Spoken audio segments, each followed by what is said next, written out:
Welcome to Board Gamers Anonymous, the podcast about board gamers and the insane fun we have at the table together. This is Chris. And this is Anthony. And this is episode 445, Essen Hotness for 2023. We'd like to thank all our Patreon backers for bringing you a brand new episode. All right, friends, we're back. Not back from Germany, but we're back with a new episode. Heck yeah. It's every year we do this. We're like, do we pretend we were there? Is that funny? I don't think it's funny because people know we're not there. So they're just like, why are you lying? Well, it doesn't sound like Essen Spiel here, but in our hearts, we were there because we love board games, and so do you, because otherwise you would not be listening to this podcast. No. So, we do have a tremendous amount of information and news from Essen Spiel 2023. We wanted to be there. We felt we were there. We cried that we were not there. But now we get to share the wonderment that is Essen Spiel 2023. And I don't know, but since we've been doing the podcast for so long, might as well say it. Anthony, can we go next year? Is that a thing we could do? I want to. All right. I want to. In fact, it was the plan to go back in 2020, and we all know how that went. We went to Germany and had a wonderful time. Oh, that's right. In the alternate timeline that we did not live. Oh, no. I forgot we're in the darkest timeline. My bad. We are in the darkest timeline, friends. So, yeah, please re-roll. We're just asking you, dear God, re-roll. I know. I keep rolling sixes. It's no good. Nope. So, yeah, in an alternate timeline podcast, it was awesome. It was great. We went. We brought all the games back because shipping is like nothing. Planes are awesome with traveling with extra stuff. And you don't need passports because I don't even know why you need passports. Like, we don't. Just go, you come back, you had a great time. It was awesome. But we do actually have real stuff, so stick with us. It's just not a delusional daydream. I mean, there's some of that, but there's more than that. Yeah, it's like a really long acquisition disorder because it's a bunch of stuff that sounds cool that we can't get for like 8 months. It may break us by the very end. So stick with us and see if the feature review mentally breaks us because we did not get any of the things that we really wanted to get because Essen's pretty awesome, man. Like, it's a thing. Yeah. I hope it is awesome. I hope we don't get over there and we're like, oh, man. Like 10 years and we're like, we're so excited. I can't believe this is finally happening. It's kind of smelly in here. Oh, man. This is kind of like any other game convention, but most people don't speak English. I don't know, but yeah. I'm learning German. Maybe I'll get us around by then. I don't know. Well, there you go. Year. Start learning phrases about board games. Heck yeah. So listen to this episode next year when we actually go to Essen, and then we won't know what to say because we were there, and people are like, no, you didn't go for 10 years. Like, we did this year. Yeah. Awesome. We got photos, but it's a podcast, so you can't see them. If you go online, like right now, you don't believe me, but if you open up Facebook, I mean, that could be any airport, but trust me, it's Germany. Jeez. We'll have some Wiener Schnitzel, and it'll be awesome. All right, so that's the feature review. But what's going on with us, because we have been busy, there's a lot of things we've been busy with. We haven't mentioned in a while. I'll just mention it now. We haven't talked about it, but our Board Game Academics, that journal is coming along, right? That's the thing we do. Journal is coming along. Yeah, we had almost all the papers submitted. The deadline was October 1st, so we have many papers in front of us that we are reviewing for editorial purposes, and they're going to peer review shortly. The goal is to launch that journal very early in 2024. So we're targeting the 3rd or 4th week of January, and if that changes, we will let you all know. But it's really exciting. It's been a long journey. It's been over a year since we started talking about it, and almost a year since we put the website up. So it's almost there. Just like 3 more months, and we will have a journal, and then we will open up submissions for the next journal, which I know a lot of people have asked about. So stay tuned for that. Right now, all of our efforts are focused on getting this one completed, but new submissions opening up not too long from now. Yeah, and if they want to find out information about any of that, whether it's submissions or about the journal, where would they go? BoardGameAcademics.com. So we keep the website updated anytime there's something new, anything additional going up, whether it's new information for the journal or new ventures that we're working on, new conferences that we're speaking at, anything like that. You'll find it there, boardgameacademics.com. Yeah, we don't, and again, we're not doing an official announcement yet, but if you go to the website, you will see some things you have not seen before, and it might be very surprising for you. Oh, There's a that's teaser. some sizzle there. Yeah. I tell you. Yeah, we've been doing a lot of stuff, so Yeah, please I'm forgive tired. us if we have not been communicating externally as much as we could, but we have like multiple things in the air at the same time. Yep. Clearly, we don't have enough craziness happening, but we also do, and again, if you go to boardgamersanonymous.com, you will also see, and it does not have all the information because there's super amounts of information there.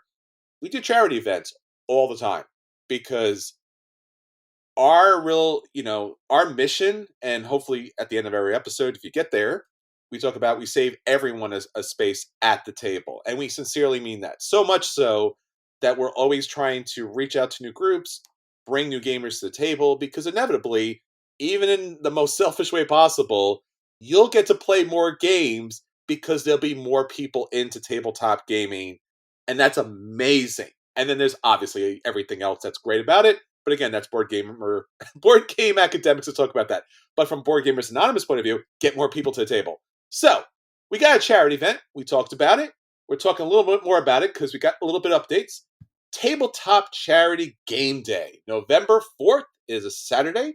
It will be happening in Fanwood, New Jersey. If you are available, we would love for you to attend because we get to meet you and play games with you and have a lot of fun. If you go to boardgamersanonymous.com/tabletop-charity/game/day, a lot of slashes, 2023. Again, if you just go to boardgamersanonymous.com and you search for the charity events, you'll see this upcoming big event. Primarily, it's there for bringing more gamers to the table. And one of the largest populations of gamers who are typically not invited as much to the game table is girls and women. We want to broaden and bring in more people to the table, and we want to serve people typically that are not as invited and brought to the table. So, in order to do this, we have brought together our friends at Board Game for the Better. Board Games for the Better is a charity organization bringing board games to populations all over the place.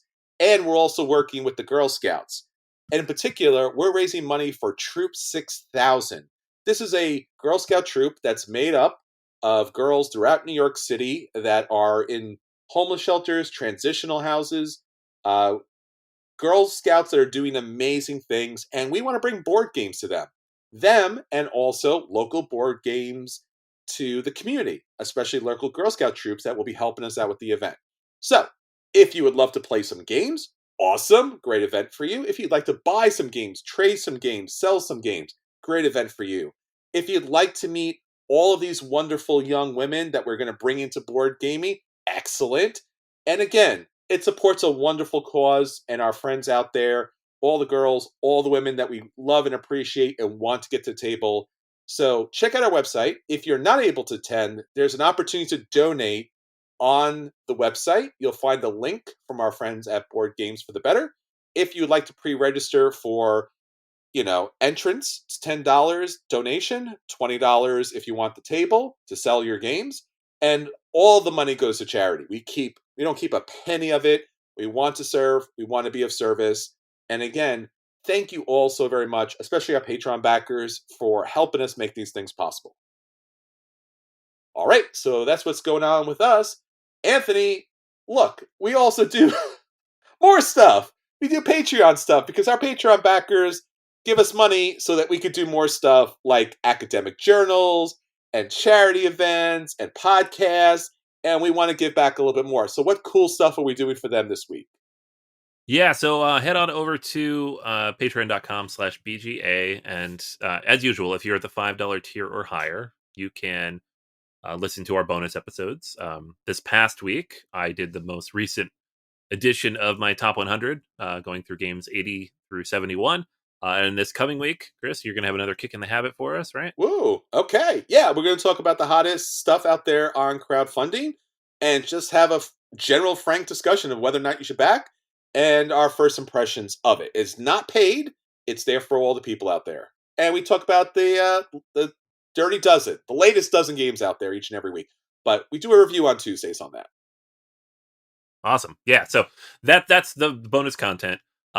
For this episode and for every episode, we have our question of the week as well. So this week we asked everybody what should be a mandatory addition to the side of game boxes along with player count and length. Oh, I know. Yeah. Like what's the information? What's the information you actually need on there? Because right now you get like the 3 pieces of information. You get player count, length, and age. And the age number is completely made up and has nothing to do with the actual age. It has to do with like whatever certifications the company wants to get or bother with. So it's almost always 14 plus, no matter how simple the game is. because they want to make sure that like kids don't choke on pieces or there's chemicals or something, right? Yeah, it's not actually helpful information. And then every game is 1 to 4 players, even though it probably plays best at 3. So what information would be helpful? I don't know. So I do. You do? Oh, you kind of lost them. Okay, well, let's just listen, hear from the listeners first. All right. Charlie on the Patreon says, I like GMT's complexity scale. Oh. Their solo ability scale, probably not so much, but I certainly appreciate it. I do wish publishers would not embellish figures, though. Some games should not be at certain player counts and don't always play as quickly as listed. 100%. Yeah, Charlie, you're spot on. Those numbers are never right. So, Drew says, I have found the currently listed information, player count, and length to be mostly useless. Agree. The box needs a QR code to its BGG page. I get that. That's a good idea. Antoine says, I can't help but to sleeve all my cards, so an indication of their numbers and sizes would help. Beautiful. So you don't have to open the box at home and come back another time to shop to buy the card sleeves.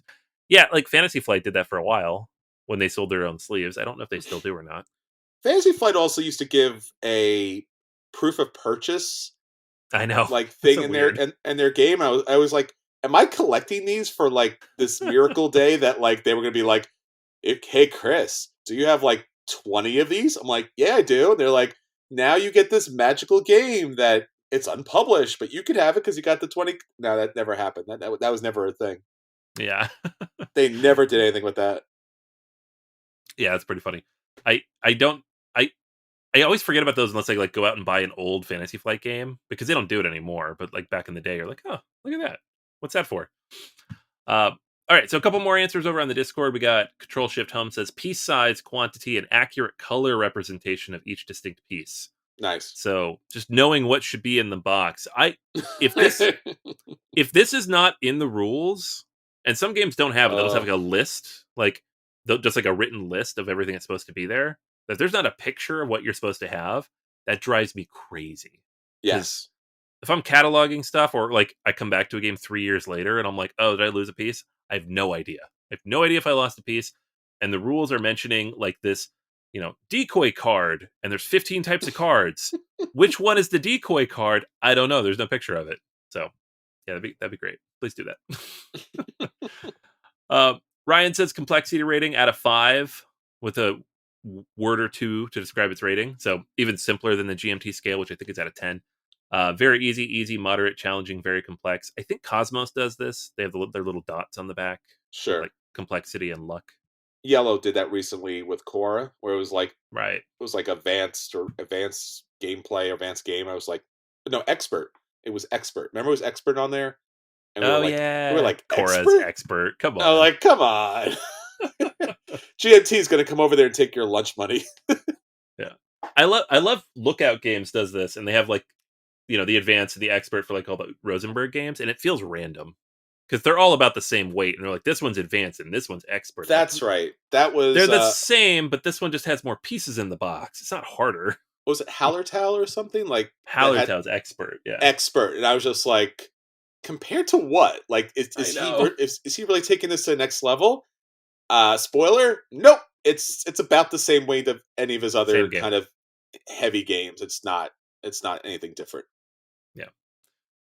All right. So what about you, man? What would you add to the box? Well, I think I have to agree with a lot of people. A lot of people said there's two things, I guess, amongst 20. A board game should always say on the box, best at, Yeah. right? So you can lie and say it's best at like 1 to 20 people. I'm sorry, you could say plays 1 to 5, 1 to 10, 1 to 20. I don't care. But you have to say what it's best at. Because I will play your game once at a player count that I think is reasonable. And if it does not play well, it's not going to get table time. I'm sorry. There's thousands of games that come out every year. If I'm playing the game at 5 people or at 1 person or 2 people, any particular number, and it doesn't work for reasons, right? Maybe it's not a great solo game, but they threw a solo mode in there, or it's not a good 2-player game because you have to play with a bot for it to be a 3, right? Like, there's rationales for it. Maybe 5 takes too long. Just be honest with us. You could say it plays 1 to 6, best at 4. Done.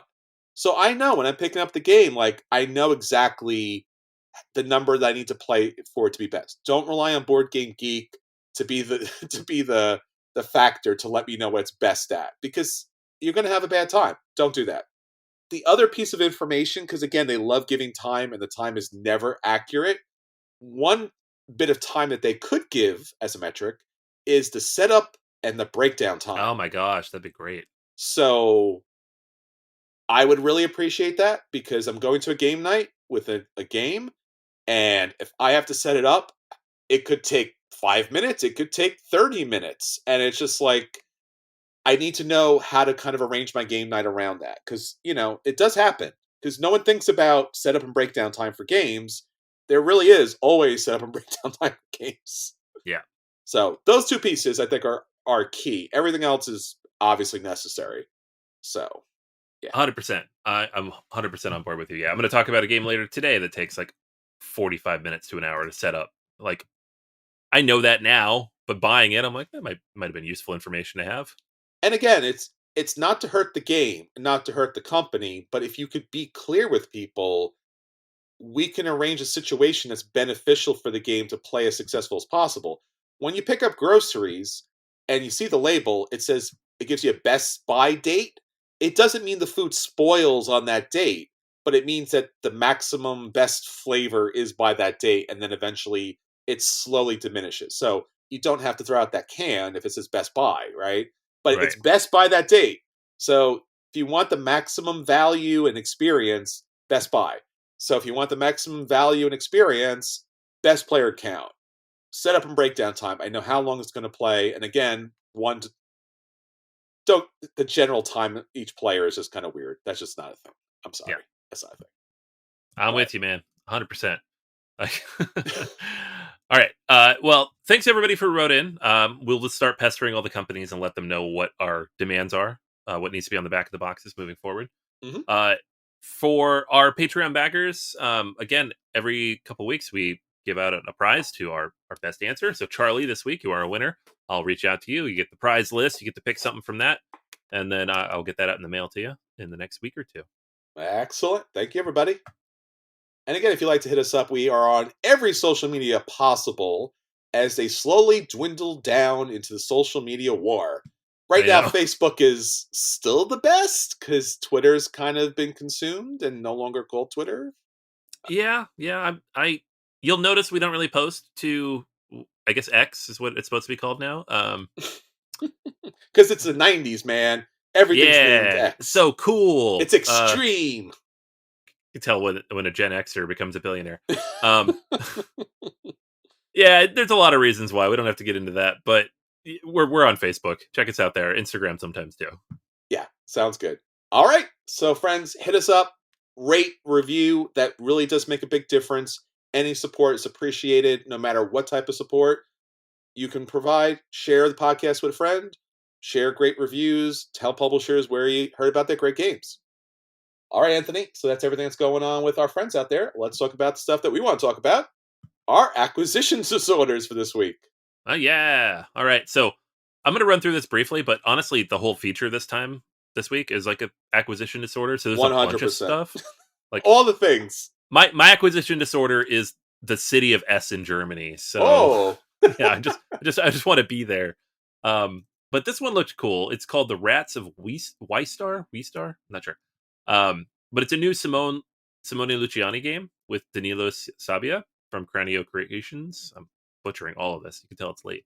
Um, and it's about intelligent rats exploring their new house, expanding their lair. And the thing that stuck out to me about this, other than it being a new Luciani game, is it says you are one of 4 rats who organized the escape from the famous Wistar Institute. I'm pretty sure the Wistar Institute that they're talking about is here in Philadelphia. Oh my So, goodness gracious. yeah, where they do a lot of biomedical research, i.e., animal experimentation and whatnot. No. No, it's not good, but these rats survived. They got out. They're smart now. It's basically the secret of Nim, right? We get the Yeah. smart rats who escaped from the medical research. So you're going out in the world. You are building beds, excavating rooms, solving missions on the farm, working with mice, building inventions, claiming achievements. I don't know. It looks like a medium weight worker placement Euro, but it's cute, and you're building out like a little society with rats who manage to escape animal experimentation. So good on them. And I know it was pretty hot at Essen. I think it sold out from Cranio. And it's coming over here soonish. Is it Capstone that just picked up the Cranio partnership? Someone here did. So I know it's about to go for pre-order. That we'll be able to get it soon and not have to wait the typical 9-month Essen slog.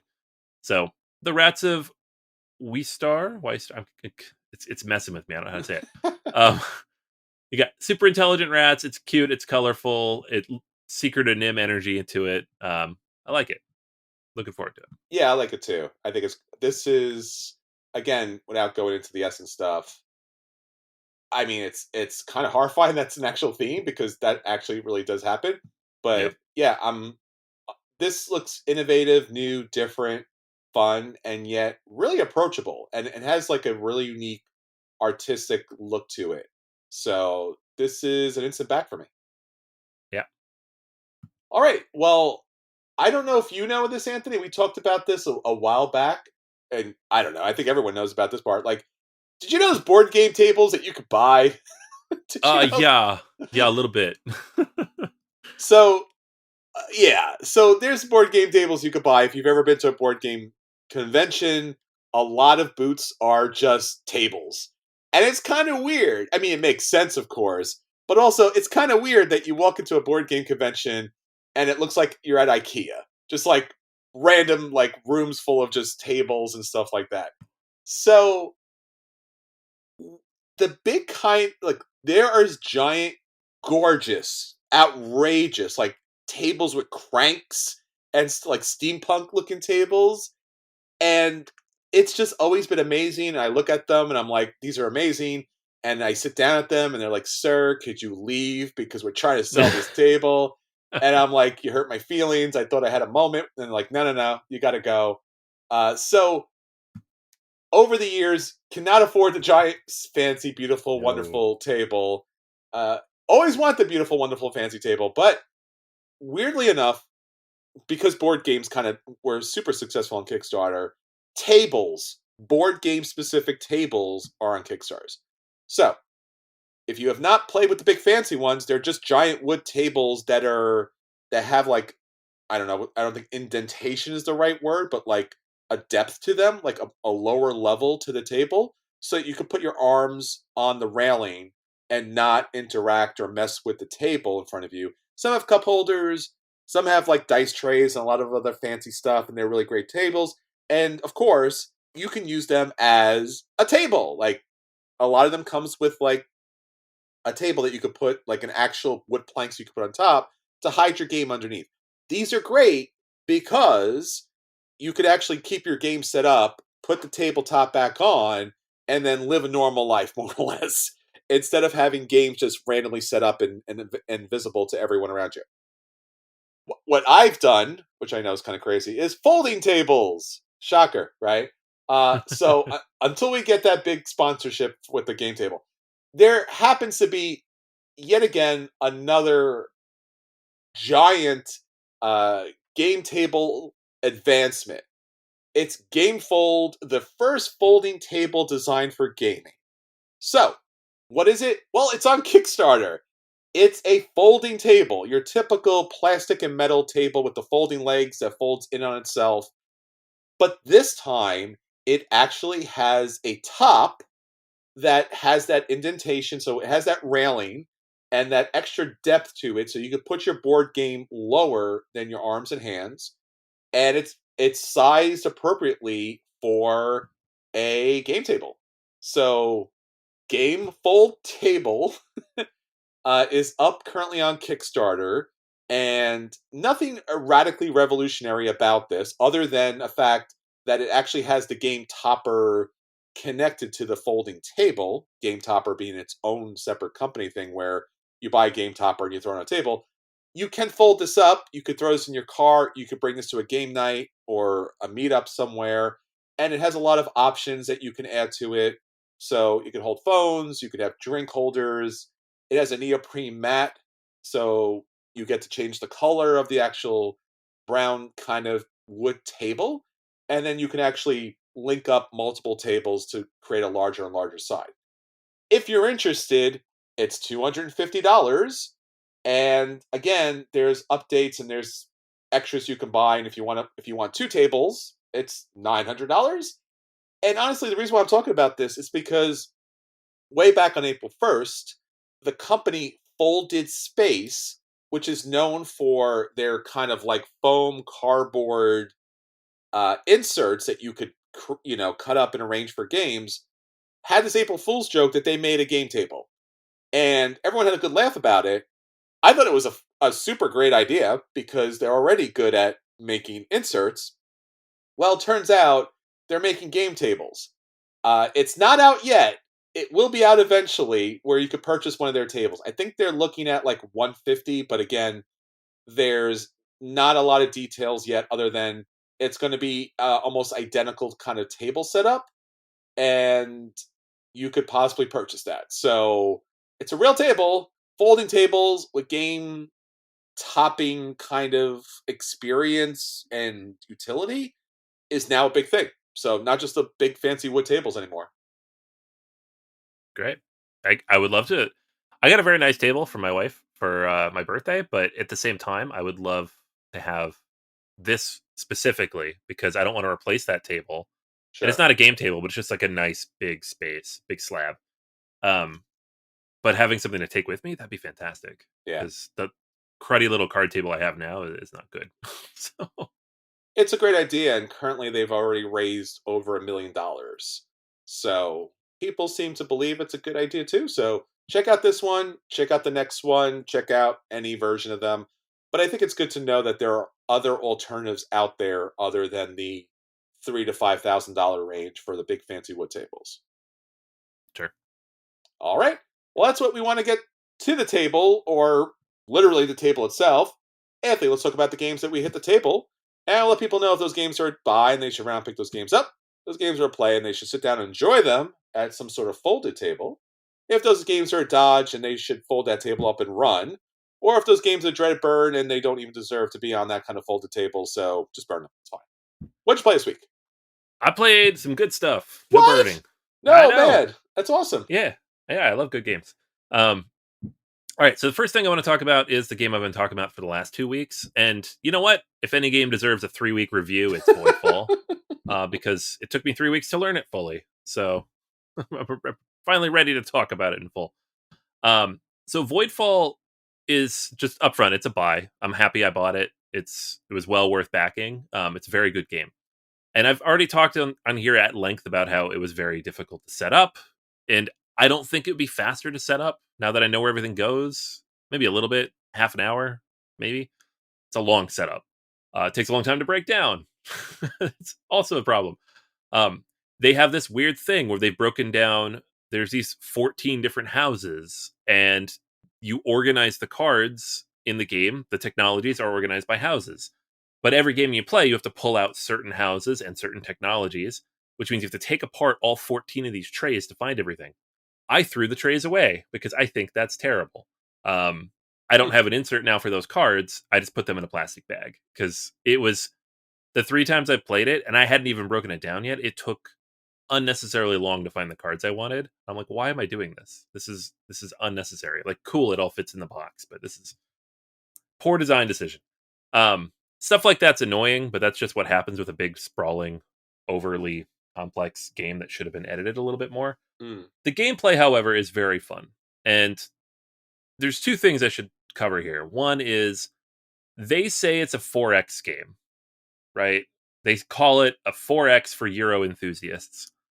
I would say it's not a 4X game. It's a Euro for 4X enthusiasts, or maybe just a Euro for Euro enthusiasts. Wow.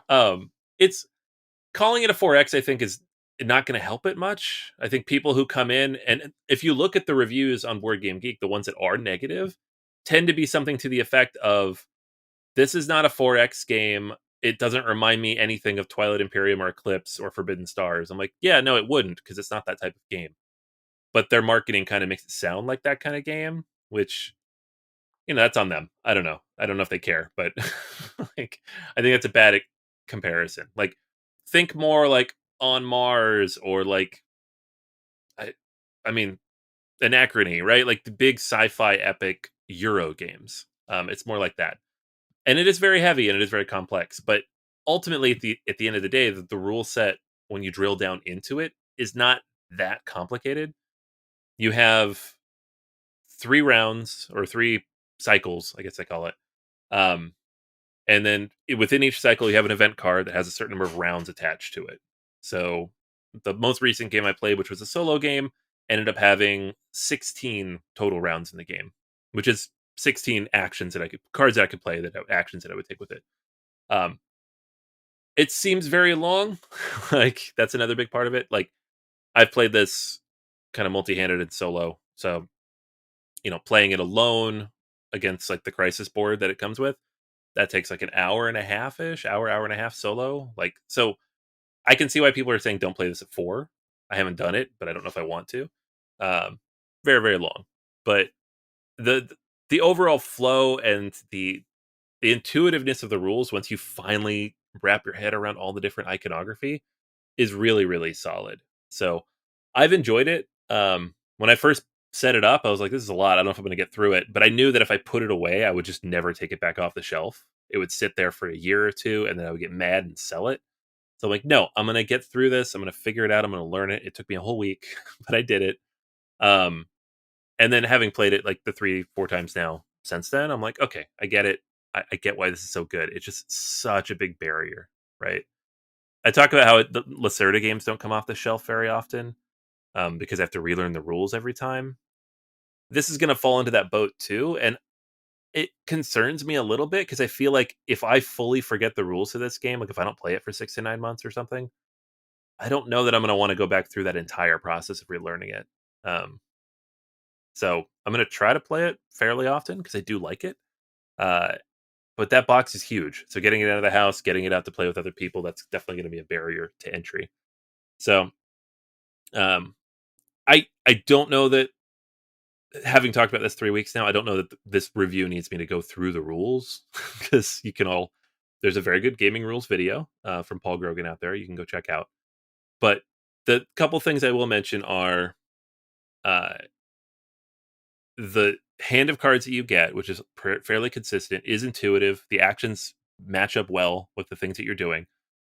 It all makes sense once you actually get the flow of it down, like what you're trying to accomplish. And it does come across as a bit point salady at the competitive level, because like the scores that I'm seeing are like 150, 200, 250. Like, you get up there, you get points for a lot of things.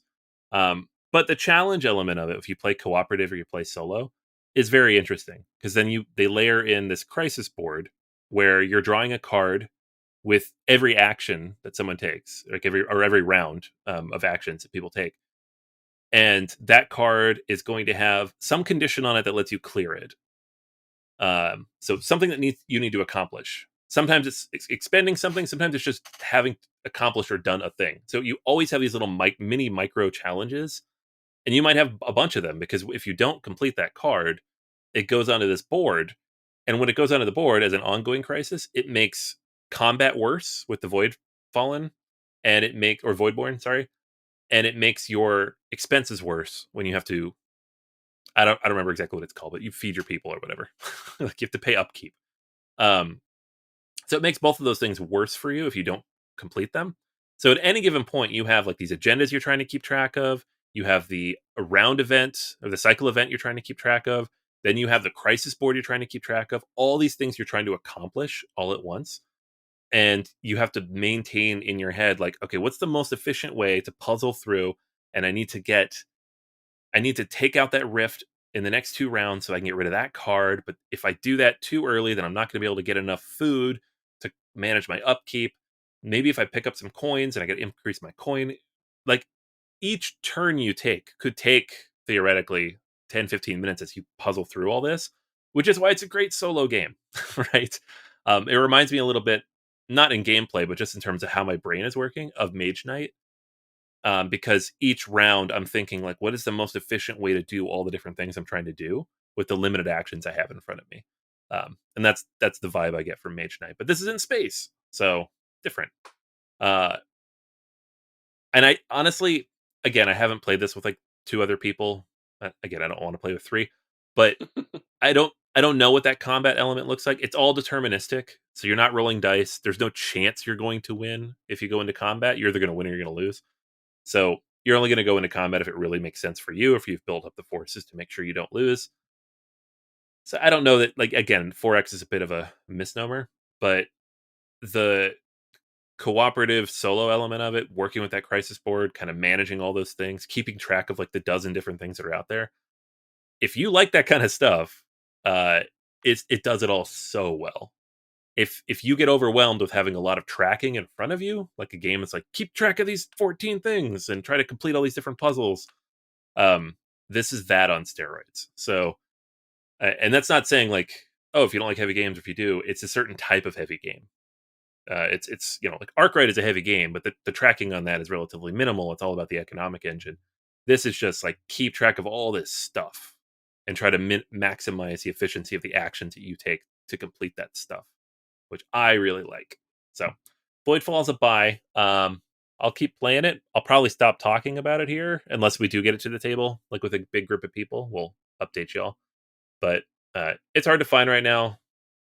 It's not in retail yet, so don't go spend a fortune on it because it will eventually get to retail, and it's the retail edition will be very good as well. It just won't have like the miniatures, similar to Anachrony. So well worth checking out when you can, or if you do have a copy, get it played. It's fun. Voidfall. Well, that's great. I'm really happy that it plays that well, that solo works for Yeah, and that's it. always the big question mark. And it was a big lift to learn it because it's a lot new rules. And I mentioned last time, like the way the rule book is written, it's like you're hopping back and forth between 3 different books and a bunch of different blurbs, and they're all color coded. It wasn't fun to learn, but once I wrapped my head around it, I did have fun playing it. Yeah, I think that's the real test of the game, that the mechanics work well, the puzzle cognitive load just feels right. And again, I think I understand why, because marketing, right? Yeah. But the misnomer about the 4X stuff, I think, let me just backtrack a little bit. No one's buying this, no one's going to buy this game. No general audience is just picking this game up. Nobody No. who no one's no one's who's not like heavily steeped into tabletop gaming is gonna be like, oh, Voidfall, I'll pick that one up. I've heard 4X. Like, yeah. Like, so I think it actually does it more harm than good to kind of list it and brand it as such if it doesn't fully commit to it. Yeah, it's basically a 4X theme, right? It's like when Stonemeyer said that Charterstone was a 4X game. You're like, it's or a Hmm. Civ game.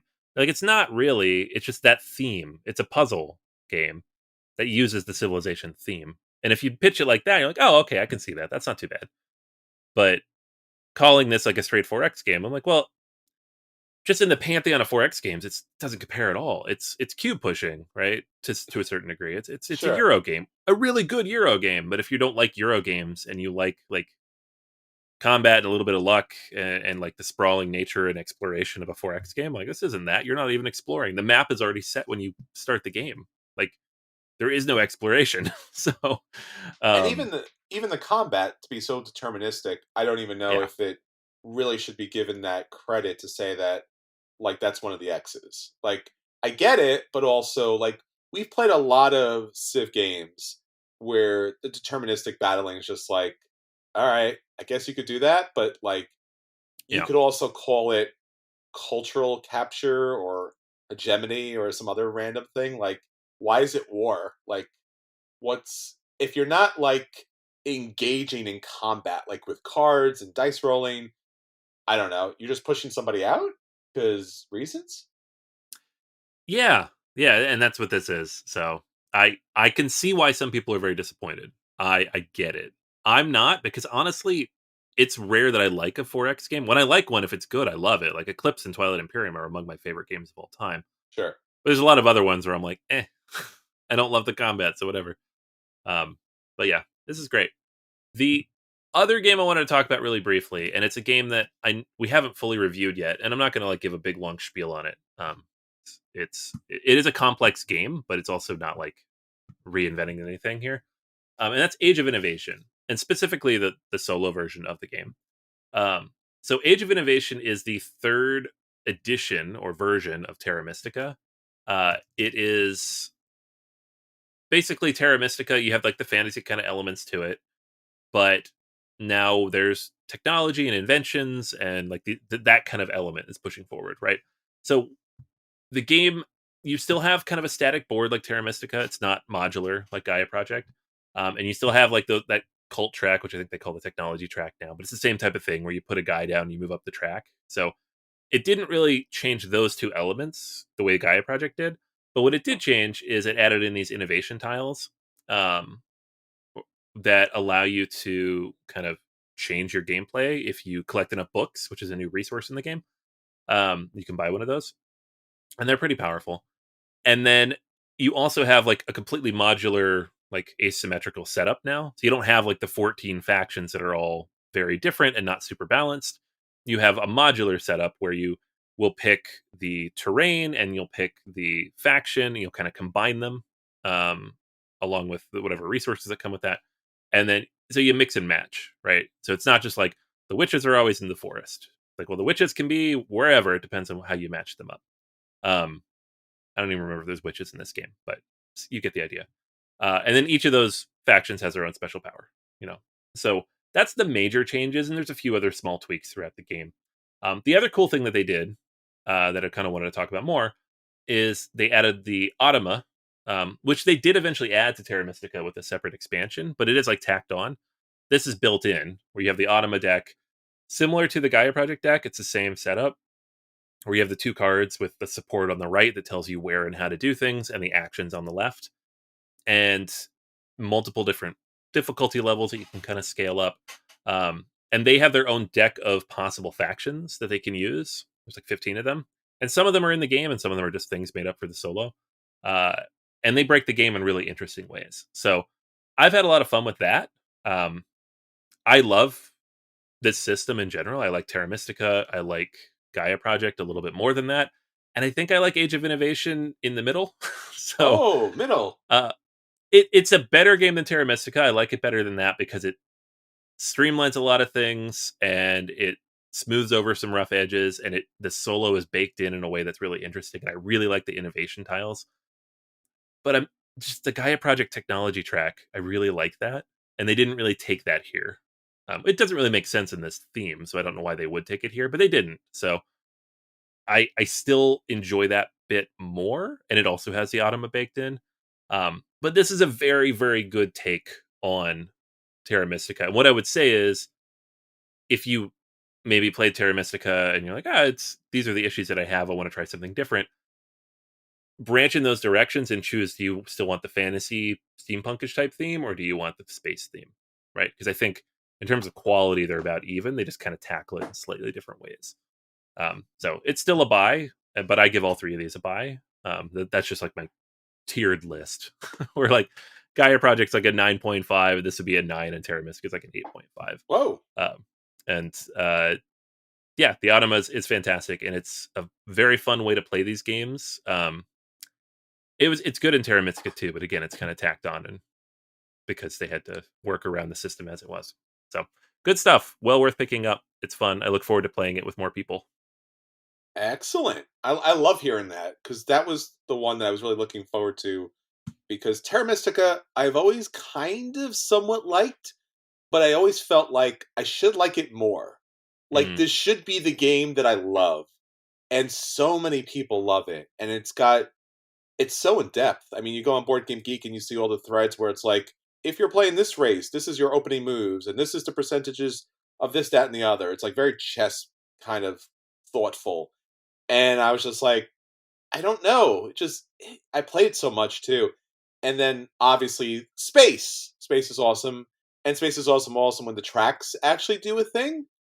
So, but I always did feel a little underwhelmed by the theming of Gaia Project. Like I didn't feel Yeah. it just didn't. And I love space. Space is my thing. Like if I could play a thing, it's going to be in space.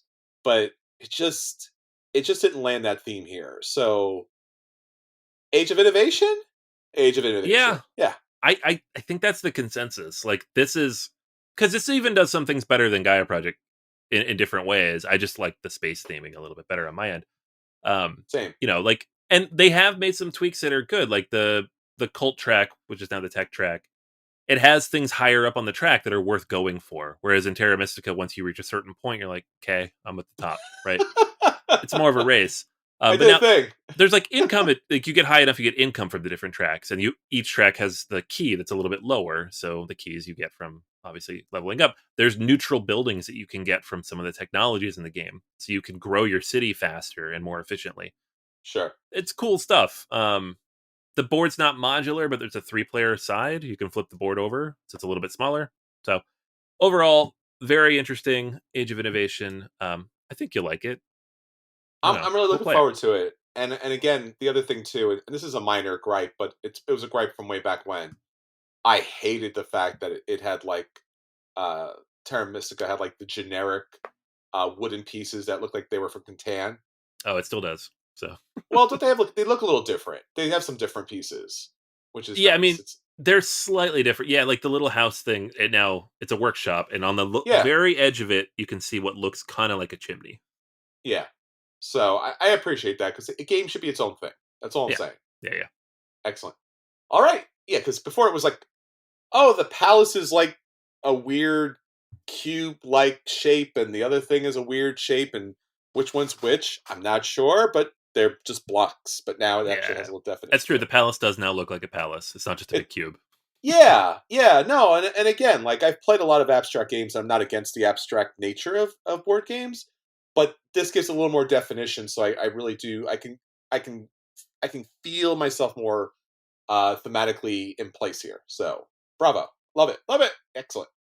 Well, speaking of upgrade pieces and such, many years ago, I think about 2 years back, when I was at PAX Unplugged, I think it was 2021 or so, or maybe it was before that. Well, way back when, there was a Kickstarter for the spiritual successor to Takedo, and everyone was excited. Namiji, the next chapter in the Takedo universe. This was on Kickstarter, and instead of a breezy walk during down the Takedo Road, this was a fleet of ships going out and doing a lot of cool things to kind of like. So instead of your long board, it was a square board, and you're going around the ocean. And just like Takedo, the last boat in line gets to make the first move, and each spot you move gives you an opportunity to get points or random set collection cards and such. If you play Takedo, you know exactly how to play Namiji. That being said, there is some difference and updates to it, and I finally got a chance to play the Designer Edition. This is from Anton Bauza and Fun Forge Games, and it is slightly different. It's slightly upgraded, and primarily what you're looking at as far as the upgraded version is concerned is instead of your typical tokens, you're actually getting uh, 3D miniatures that are painted, and beyond that little thing, you get your offering miniatures, which I'll talk about in a minute, or also little plastic sculpts, an oversized board, which is always nice, acrylic markers, and a little tiny art book because again, the artwork is next level kind of stuff. And Xavier Durin brought all that together and did an amazing job here. The gameplay itself is you have your ship, you're doing a number of things as going throughout the ocean for your catch, and then stopping at each dock, very similar to Tokaido, where you're stopping at each inn. And primarily, both games are very much about whatever you do, it's a very chill kind of situation. You can run ahead and take a spot further down the road, or in this case, uh, further down the sea lane, but it allows the other ships to pick up a lot of additional spots and actions. But sometimes you need or want something that's down the road, or again, down the sea lane, so it makes sense. What's different here is obviously the different locations and spots. First up, line fishing. There is a pile of tokens, and in the Super Deluxe version, it comes with a bag. And basically, what you're doing is you're trying to do a set collection on your player board. Your player board has a number of spots open. You start with the top left corner, and then orthogonally, you place out fish. There are 4 different fish tokens, there's different color tokens, and primarily the job is to try to get those complete rows and columns of the same type of fish or the same color to score those points. So line fishing allows you to pick up 1 token and then make one visible in the schools. So it's not as challenging as you think it would be, because as the game goes on, more and more tokens are made available. So you could see and have a choice of going random or picking up some tokens that you could see and you can kind of fit in. There's also net fishing, which is this tile that has 2 fish on it, and those are matching fishes. And then you're able to play it into your tableau. And again, matching the color, or you're matching the type of the fish. Obviously, there's going to be challenges as far as how you match things up. And same thing with line fishing and net fishing. If you don't want to take the fish, you can throw them back and it won't mess up your tableau. But primarily, it is a race. And you can't be guaranteed to always hit those spots. So you want to try to take as much as possible. There's also Crustacean Trap. This is a little different. So this is actually a press your luck game in which you're pulling from a bag that has a number of different crustaceans in it, mostly shrimp and crabs. And you can take out 5 tokens. Each of the tokens is worth 1 point. I'll talk about the expansion in a minute. But primarily, if you pull out 2 crabs, your turn is over and all those tokens go back. So you can get 1 crab, bunch of shrimp, and you're fine. But it's a press your luck situation. A little different than Tokaido, which almost always gives you points. There's also a whirlpool. This is in the middle of the board, and you're making offerings. Now, with the Super Deluxe version, you get this really nice plastic crafted origami ship that you're able to place in the ocean. At the start of the game on your player board, it will say that you have negative points because you are just totally negative about fishing out there. So you're taking from the ocean, so making these kind of prayer offerings back to the ocean reduces, and then eventually you can get them all off your board, so you take away all the negative points. But just like the temple in Tokaido, there are limited spaces for it, and that's a lot of negative points. So you want to be able to do that. And again, just like Tokaido, there's Panorama. So panoramas are made of all these beautiful paintings. This time, instead of locations, they're going to be different, aquatic creatures that you run into: dolphins, orcas, and whales. So again, you have the same kind of thing like Tokaido. There's 3 sections, 4 sections, or 5 sections. The first person to complete the full section gets the bonus 3 points. Not very different. Kind of fun to collect. There's also the Sacred Rock location. This was kind of like the Traveler version of Tokaido. But this time, what you're able to get, instead of getting a random kind of card that might help you in some of your set collections, this is going to actually give you an end game bonus. You choose 2, and then you go through those 2 cards. You put 1 back in the bottom. You keep 1 for final scoring. And then finally, docks. Now, docks are very much like the inn in Tokaido. A little difference here is when you get to the dock, you get to decide where you want to go as far as, do you want to leave first, or do you want to select the cards from the dock first? That's a little different, a little interesting. And then the cards themselves are not food in this case, but there are victory points and or special abilities that you'll get throughout the game based on certain spots that you land on the board. So, earlier you go into selection, and later that you leave, you'll get a choice of the cards, player number +1, get to choose what special ability or point cards you want to take, and then you'll get to run with that throughout the game.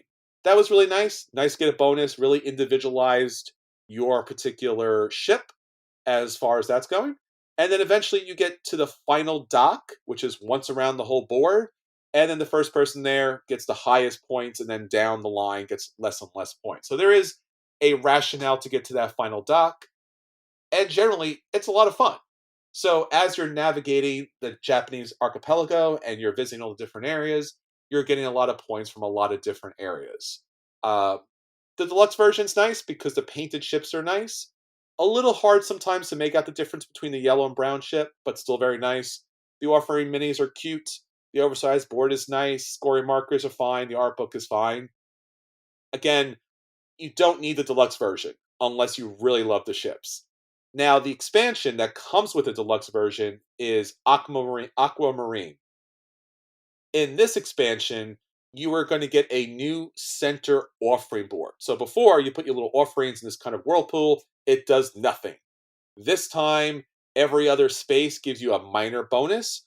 So timing when you make the offering is a new different thing. So some of the offering challenges and benefits will like allow you to move a fish, pick up an additional card, or score some additional points based upon a crustacean you're able to pull in.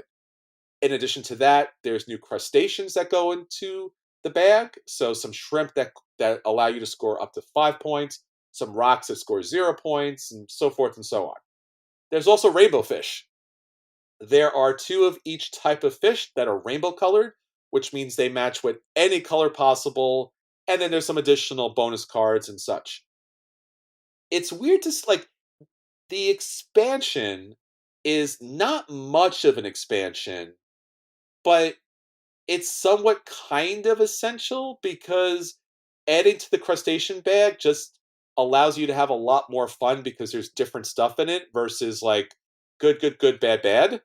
And the rainbow fish allows you to complete your particular scoring board a lot easier. And again, it gives you more a better rationale to go into the bag and fish instead of just taking a random color that's out there. And the bonus cards are just more bonus cards. So I would say the expansion Aquamarine is essential, but it's not a lot of an expansion, so to speak. So for Namiji, it's the spiritual successor to Tokaido. I enjoy these kind of trips because playing it with gamers who are, gamers, but gateway on the side, it is a great entry level game to Euros. Not for just people who've never played, but again, all you're doing is moving a ship and you're taking that action at that particular spot. Strategically, doesn't really matter until the very end where you have certain collections. It's a very tactical game. This spot's open, this spot's open, this spot's open. If you take the most closest available spot, that's as much strategy as you really need. Like, you just want to get a lot of stuff and see how the points count up. It's a game where points really almost don't matter because it's a lot of just like, were you lucky enough to get the certain set collection based upon what spots were available when you were closest to them. I will say that the game has less chill than Tokaido for 2 reasons. One, you don't get a individual player character that has a special ability, so it was a lot less thematic. Like, yes, I get a ship and it moves around, but I don't feel like the ship. In Tokaido, I felt like that's my character. I'm the painter, or I'm the priest. And as a priest, I get to get an extra donation every time I donate. Like, I feel a little more connection and ownership to that character. And those miniatures are also very nice. This one was like, oh, you got a special ability. Why? I don't know. It's a special ability. So Takaido's a little more chill because it feels a little more right. And also with Tokaido, it doesn't have those kind of random pressure luck crustacean bag thing where you could literally come out with 0 time and time again. So the comparisons are always going to be made. This is a good game. It gets a play for me. But if I had to choose between both games, I'm always picking Tokaido because it just feels more thematically present as you're walking and journeying and purchasing things and getting really cool stuff and having some great meals, and you feel like your character a little bit more. But both are very good games. So there you go. It's cool. I remember Yep. playing the little bonus thing we did. It was fun. Yeah, Namiji. Fun game. Definitely worth the play. If you want to pick the deluxe, it's great. If you don't have the deluxe, it's fine. But I would recommend the Aquamarine expansion if it's not too crazy expensive because it does add to the game. All right, Anthony. So that's everything that hit the table this week. Let's get on to our feature review. Our feature review is talking, of course, about Essen Spiel 2023, the hotness, the greatness, the end days of it all. The it's just it is the greatest European convention out there, and something that we look forward to every year. It happened. We were not there, but it did happen, and we want to talk about it because it's awesome. How do we know it happened if we weren't there? Oh, very true. Are So you it did and trusting the didn't happen. internet now, Chris? You're trusting the Ugh. internet? I don't know, man. Now that you mention it, did it really happen if we weren't there? Yeah. Does anything happen if you and I are not personally there? Whoa, bro. It, We're good. that's what I'm Oh, saying. does this podcast actually happen if no one Yeah, listens? I don't know. You Yeah. study philosophy. Where are we going with this? I don't know. It's going dark and it's going deep. Yeah. Oh man, yeah, games. So many games come out at Essen. We always go on about Gen Con and the crazy list, but Essen every year I look at this list and I'm like, I think my brain might explode if I actually when we do actually go. Like, Yeah, this has always been the convention that, again, because it's such a distance, it's an ocean for us. If you have been there or were there, awesome, like love it. But this has always been the convention where like there are these wonderful games. They're amazing. You may see them in 6 months to 6 years or not at all because we're amazing and you're far away. So therefore, no games for you.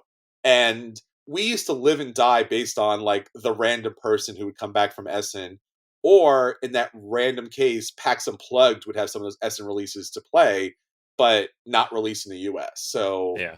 it was always, again, like you mentioned, Anthony, like that wonderful thing that we did not go to, that we always wanted to go to, that always had the best stuff that we may or may not have ever seen. So, what did or didn't happen at Essen?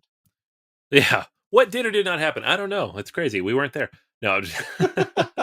Or maybe we were. You never know. Different Yeah. timeline.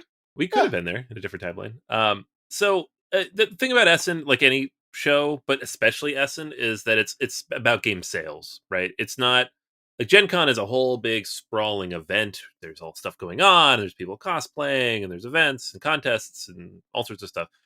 Essen is like a game fair, right? You're there for the games. You're playing games. You're buying games. So lots and lots of stuff for sale. Very big convention halls and all that good stuff. Which means like the lists of games are very long.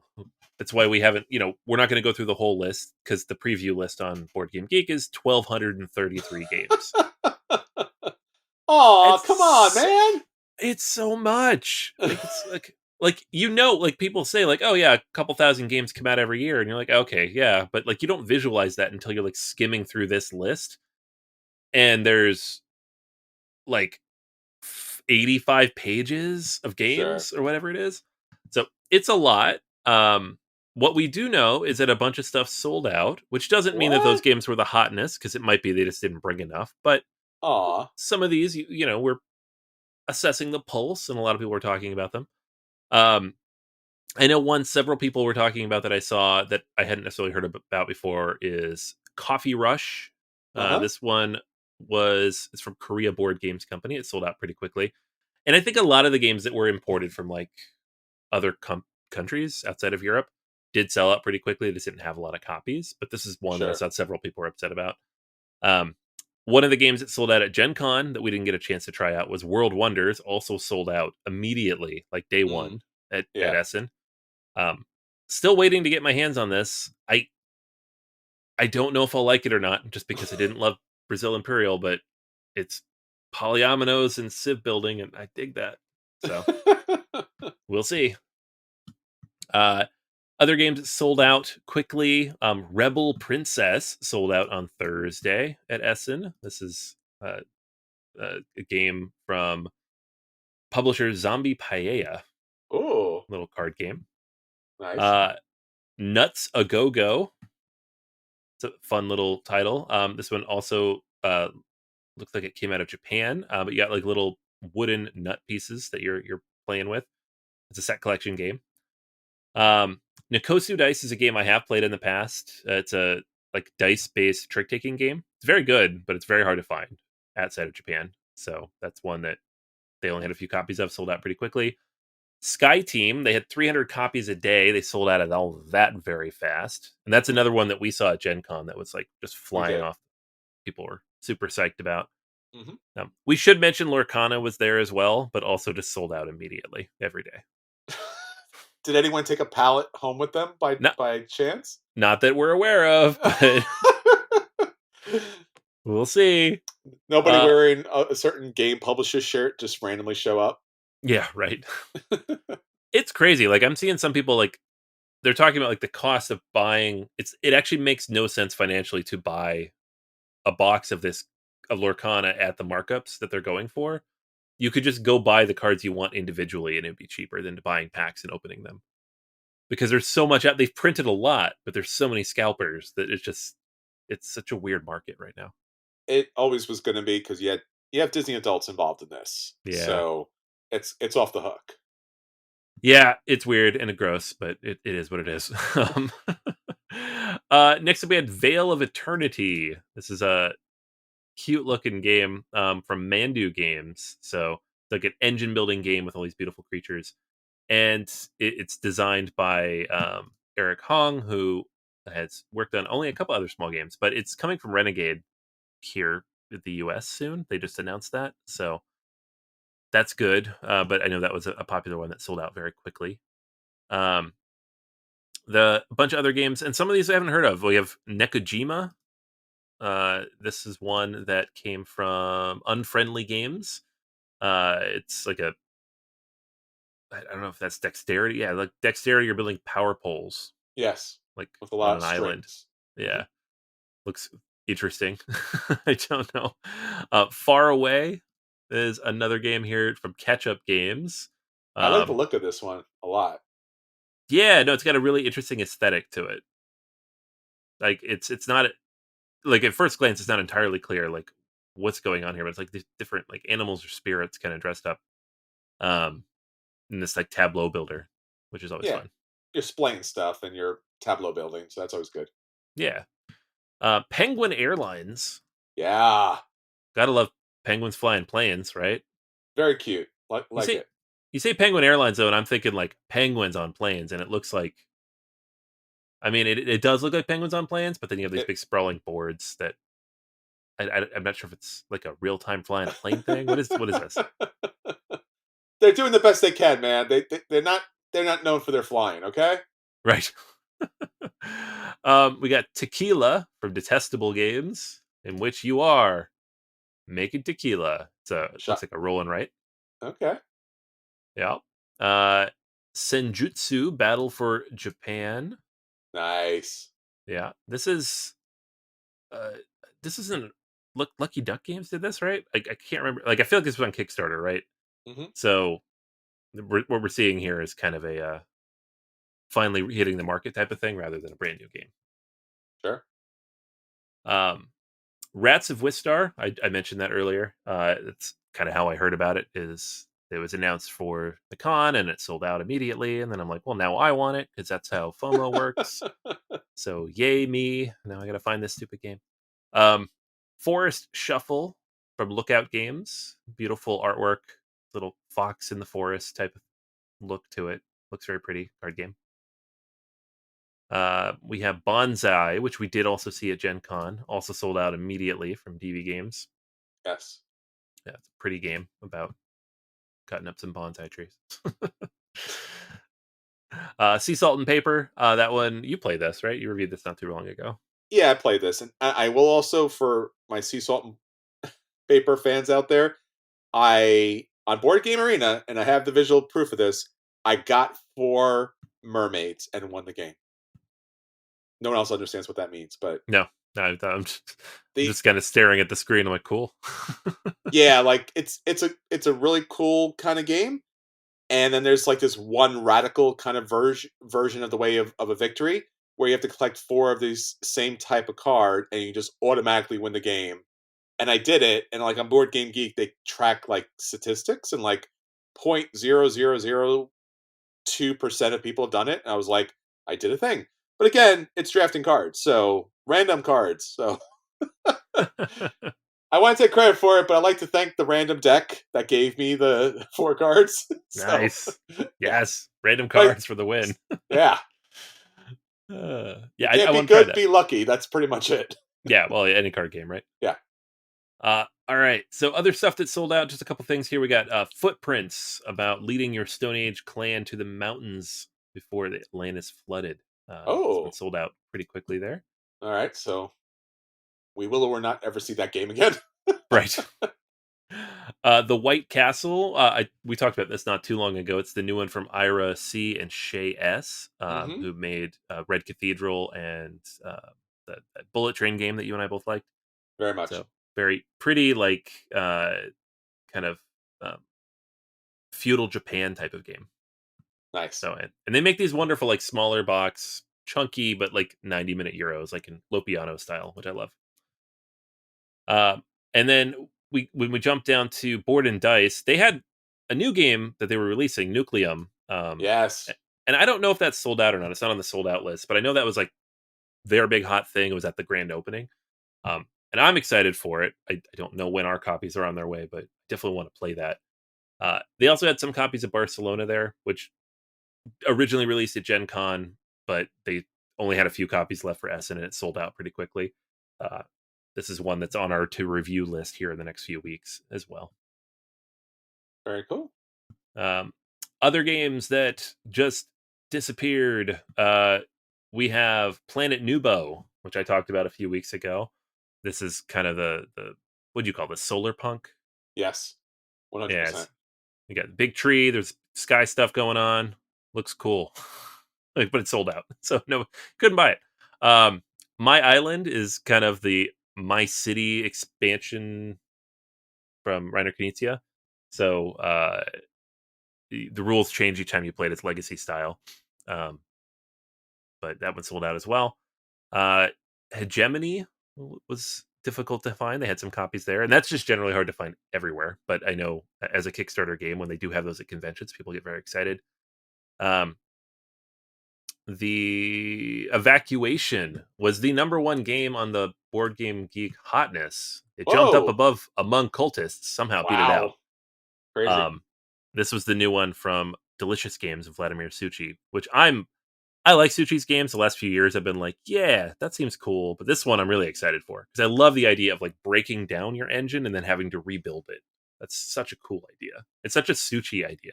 like like deconstructing engine building. Like Last Will. Yeah, but like both directions. Yeah. It's cool. So that one sold pretty well. People get their hands on that. Kutnahora, the City of Silver, was a new game from Czech Games Edition. We got a chance to preview this at Gen Con, and they released it at Spiel. So this is all about, and this had a really cool aesthetic to it, right? Just visually speaking, had a really nice, like the cover doesn't really do it justice. You have to look inside the box because it's colorful, but also very stark artwork with these big thick lines. I really like this, the way it looks. Yeah, it's beautiful. Arc Nova's new expansion was available, so it is shipping here like in a couple weeks, but people in Europe got it first. Boo. Cascadia's new expansion also available at Essen. I don't know when that's shipping here, but I'm gonna hunt it down when it does. So I want myself a copy of that, the Landmarks expansion for Cascadia. From the Moon was a new game from La Boîte de Jeux. So you're building workers and bases in humanity. Pretty sure this thing was on Kickstarter, so it's speaks to your comments on Kickstarter, Chris. All the games, Kickstarter I games. love it. Three Ring Circus from Devere. That one was a big one at Gen Con. Hard to find though. They sold out very fast. So, Essen also had Shipyard Second Edition from Mr. Vladimir Suchi. Mm. So I haven't played the first edition. I know it's not the most beautiful game in the world, but this looks prettier, if nothing else. Oh, of course. Arborea, this is from Alley Cat Games, and Danny Garcia, who also designed Barcelona, another very pretty game. This was on Kickstarter. I almost backed it, but it just looked like a little too much. But then the more I look at it, I'm like, it is very pretty. I would like to have this. Mm. All right. Let's see what else we got here on the list. See, you can tell the list is long because I'm just like, I have to skim over a couple things. Voidfall Galactic Edition, they did have copies of this there for €200, which woof. But if you didn't back it, this was the way to get it, because how else are you gonna get something like this? And Mindclash often brings their big, hard to find stuff to conventions, which is nice. So some people got that in Europe, which is awesome. And we could go on for infinity because there are so many games here. We have expansions for Bitoku, expansions for Revive. There's a mini expansion for Underwater Cities. Chris, we got to find that. Oh, that's No, exciting. I know. The Brussels 1893 Belle Epoque. So I think like a revamp of Brussels, which is a game that I know you and I don't love, but it is like one of those Grail games that's been hard to find for a while. Because no one Um, loved it when it came out, but they now, reprinted it anyway. yeah. Uh, People are collectively losing their minds, like the Euro players, about Galactic Cruise. I keep seeing more and more buzz around this thing. Like post Sure. Gen Con, the people who've demoed it, and we were not able to track down the demo for this, but post Gen Con, people were like, "Oh my gosh, Galactic Cruise!" Now post Essen, people are like, "Oh my gosh, Galactic Cruise!" So by proxy, I'm like, "Oh my gosh, Galactic Cruise! I want to play this game." Probably it'll just go up on Kickstarter, and I'll just back it without having played it because that's how this works. But That's it looks very good. that's the world we live in now. I'm saying. Yeah, it has Yeah. been for a while, unfortunately. Yes, very much so. Oh man, Bamboo, which was recently covered on Shut Up and Sit Down, the- Sure. and let's I've heard of see, them. yeah, Imperial Miners, that released at Essen as well. This is the probably not at all related to Imperial Settlers spin on that world, designed by Tim Armstrong, um, and many more. So yeah, it's tough always to get a good sense. And if you were there, obviously let us know like what games were hot for you, because I go down, like I'm on page like 20 right now, but we could keep going and just like, oh, that sounds interesting, and that sounds interesting. um like Pirates of Maracaibo, which we've talked about before, that released at Essen. Is it good? I don't know. It's on page 20. Is that how excited people were for this game? I don't know. But in total, like when I was going through this list, I found maybe 30 or 40 games that I would like to play, maybe like 5 I would like to purchase. Sure. Uh, None of which are available here yet. So they just all kind of like build up on top of the other stuff that's coming out. And then by the time we get to the spring and these things start to release, I'm like, oh, that's a lot of games. It's too many games. Um, which is why I think the time of the year that I tend to spend the most money on games is like April and May, like right before the summer conventions, because all the Essen stuff comes out. Yeah. So seems like a good year though. Like a lot of these big Euro designers had new stuff. It wasn't all just like this game 2.0 and this game 2.0. Yeah, last year was kind of a thin year. So Yeah. it kind of popped a little bit this. Like you said, 2.0 Shipyard, second edition, Vladimir Suchi. Uh, Shipyard's one of my favorite games of all time, so a graphical update and obviously some level of tweaking went on. So definitely check that one out. It's a very good game. A little tiny little fiddly game, but a very good game. So excited about that. And I guess the only other one that I was really looking forward to, and I haven't heard much information about it, it's called Forest Shuffle. And what's really interesting about it is it seems like a very cool Arc Nova, because it actually looks better because it's multi-use cards. So actually, you have your trees, and then your trees have special abilities, and then on the four sides of the trees, there is different insects, animals, and such. that will actually ecologically work well together for points and things and such. So a very new and interesting way to kind of tableau build, and that's one of my favorite mechanics, and just different, like it, and it builds out the tree, which is cool. Yeah, and it's on Board Game Arena, right? I believe so. I haven't seen it. I haven't played it yet, but yeah, I think it's new. They dropped a few new games during Essen that were just like, hey, this one's out. Check it out. Should we mention So, the big game that they dropped at Essen for Board Game Arena? The big one, the big one, the big one, the number 4, the number 4. Yeah, Twilight Imperium, man. Oh yeah, that's right. I sent that to you. Yes, you did. It's 10:30. What do you want from me? Yeah, no, there was a banner up just randomly. Board Game Arena's bringing Twilight Imperium 4, which that was it. Great. That's all it said. That's all it needs to say. Yeah, no, I'm all for it. I was just like, really? Okay, cool. And then I was like trawling the forums, like, is this in beta yet? Can I try it out? Can I play? Like, do I want to play this game online with a bunch of people I don't know?